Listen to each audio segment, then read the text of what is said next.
Hi guys, so good evening, welcome back to my magical world. It's 6:33 in the evening right now, and today is Wednesday, November 22, 2023. Okay, that's correct. Ayan. So we're on to page. I'm going to read for you again because I wasn't able to be here. I think last night or like few days ago. Um, I'm doing many things. And I'm starting to meet uh humans again, but not much. I mean, selectively meeting them. Okay, so let us start. I think I'm going um to move to another location soon, so hindi ko pa sure, hindi pa natin sure, but we'll see. But I'm excited, just to even talk about it. So, we're on to page 198 and 199 of the book flow. Yan, sana tama tong binabasa ko.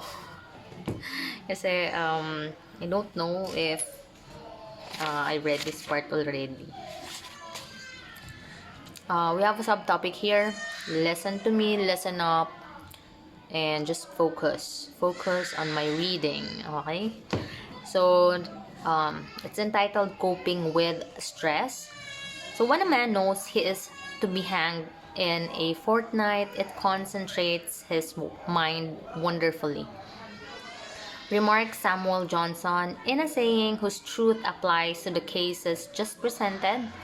A major catastrophe that frustrates a central goal of life will either destroy the self, forcing a person to use all his psychic energy to erect a barrier around remaining goals, defending them against further onslaughts of fate, or it will provide a new, more clear, and more urgent goal to overcome the challenges created by the defeat.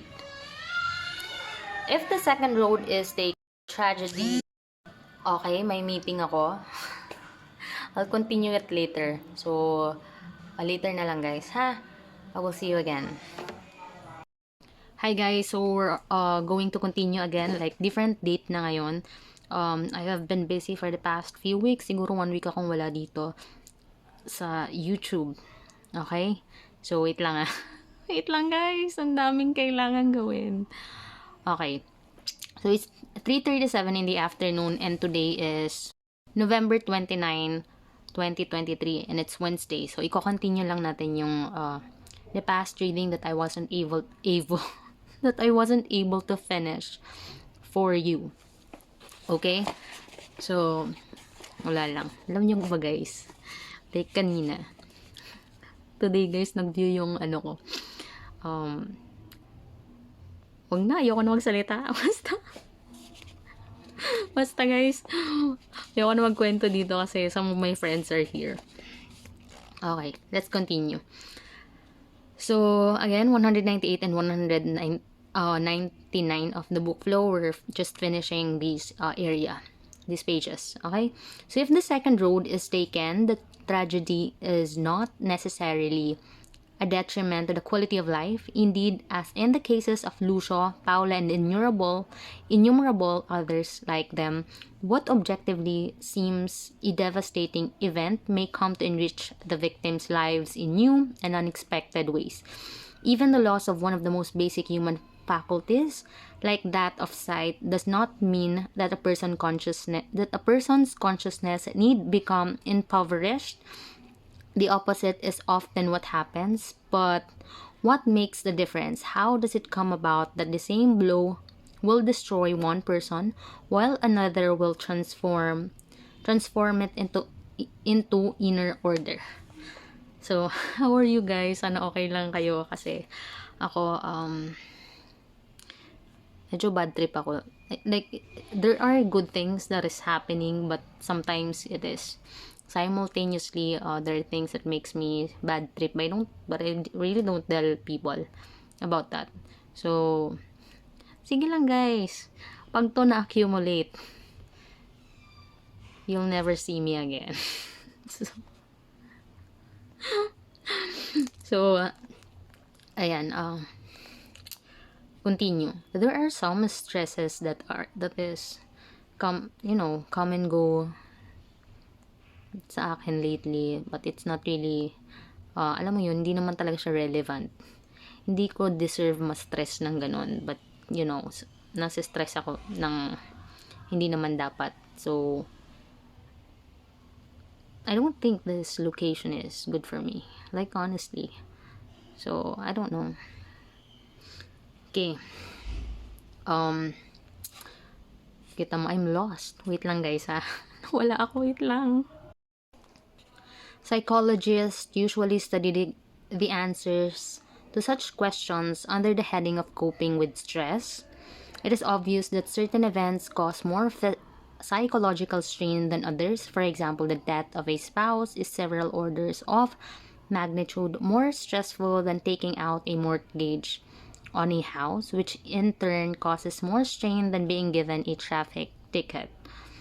But it is also clear that the same stressful event might make one person utterly miserable, while another will bite the bullet and make the best out of it.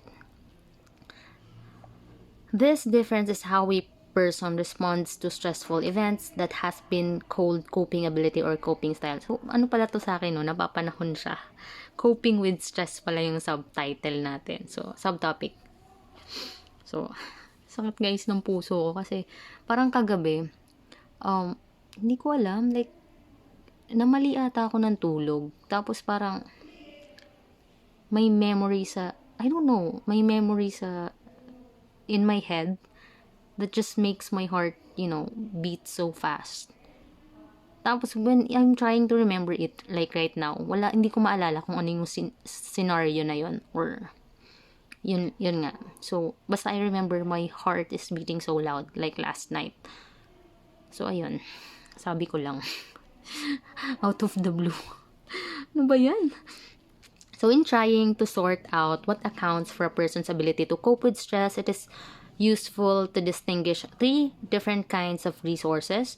The first is the external support available, and especially the network of social supports. A major illness, for instance, will be mitigated to a certain extent if one has good insurance and a loving family. So, ayan, no. Sana all. Bulwark against stress includes a person's psychological resources. Yan. Such as intelligence, education, and relevant personality factors. Moving to a new city and having to establish new friendships will be more stressful to an introvert than to an extrovert. And finally, the third type of resource refers to the coping strategies that the person uses to confront the stress. Okay, so kayo guys, kung medyo like me, alam mo nyo guys, yung problem ko right now, this is a new types of problem. As in, I haven't been encountered this kind of problems right now. So, parang pa-next level tayo, guys. Which is, may mga tumutulong naman sa akin and there are people that are willing to help. So, thank you, guys. But, alam mo yun, since I'm the type that I'm not asking, and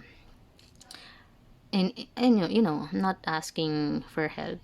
Diba? Ang kakaasar kasi dapat hindi ko naman to kasi problema. But since I am here right now, at this point of time, diba? Ang hirap, guys.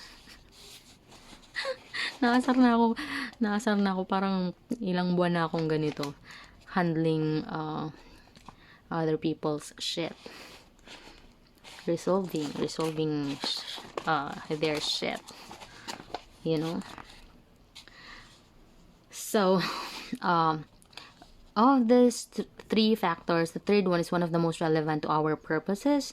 External supports by themselves are not that effective in mitigating stress. They tend to help only those who can help themselves. And psychological resources are largely outside of our control. It is difficult to become much smarter or much more outgoing than one was at birth. But how we cope is both the most important factor in determining what effects stress will have and the most flexible resource the one most under our personal control. So there are two main ways people respond to stress. The positive response is called the mature defense by George Valiant, a psychiatrist who has studied the lives of successful and relatively unsuccessful Harvard graduates over a period of about 30 years. Others call it transformational coping. Ayan. So, the negative response to stress would be a neurotic defense or regressive coping. According to these models, to illustrate the difference between them, let us take the example of Jim, a fictitious financial analyst who has just been fired from a comfortable job at age 40. Losing one's job is reckoned to be about midpoint in the severity of life stresses. Its impact varies, of course, with a person's age and skills, the amount of his savings, and the conditions of the labor market. Confronted with these unpleasant events, Jim can take one of two opposite courses of action. He can withdraw into himself, sleep late, deny what has happened, and avoid thinking about it.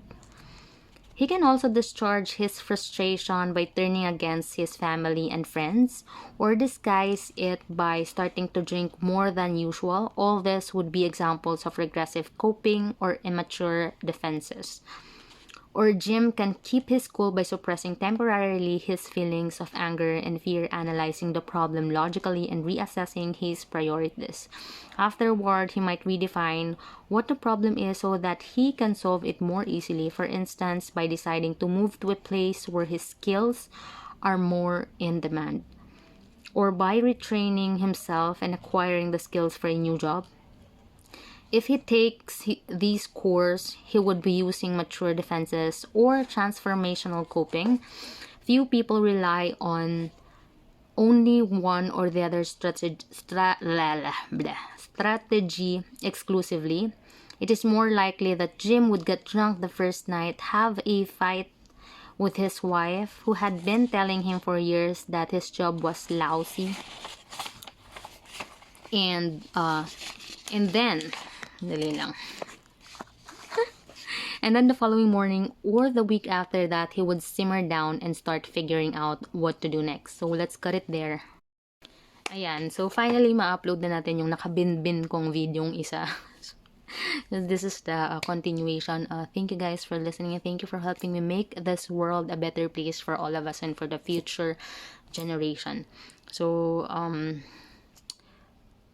medyo I don't know guys, kasi hindi pa natatapos yung tinatapos ko dito right now. Tapos may inaasikaso pa akong case. So, hindi pa rin ako super, I'm not really feeling so okay.